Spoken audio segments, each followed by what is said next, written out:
তোমরা কি করছো? এই রাতে ডিনার করছি। হ্যাপি সানডে, আর আজকে তো খুব ভালো দিন, রাধা অষ্টমী। কিন্তু আমি কিচ্ছু করতে পারিনি, আমার রবিবারে কাজকর্ম করতে করতে আমি শেষ।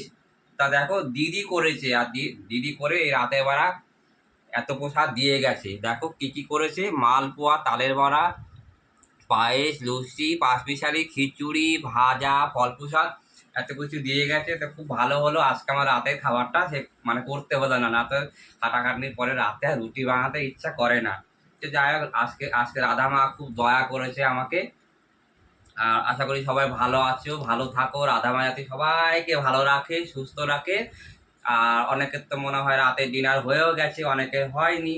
আমিও রাত করেই করি, কারণ রাতে তো আমি কাজ থেকে আসি 10টা, সাড়ে 10টার পরে। এসে আবার ঠাকুর ঠাকুর শুয়ে খাবার টাবার বানিয়ে খেতে খেতে সাড়ে 11টা, পৌনে 12টা বেজে যায়। কিন্তু আজকে একটু তাড়াতাড়ি খাই, খেয়ে টেয়ে নিয়ে একটু ফোন ঘাটবো, ফোন ঘেটে আবার শুয়ে পড়বো। তো যাই হোক, আর কিছু বলার নেই, প্রসাদ অনেকটা দিয়েছে। অর্ধেকটা খাবো আর অর্ধেকটা ফ্রিজে আবার রেখে দেবো। তো যাই হোক, সবাই মানে ভালো থাকো। Happy Sunday, bye bye, good night.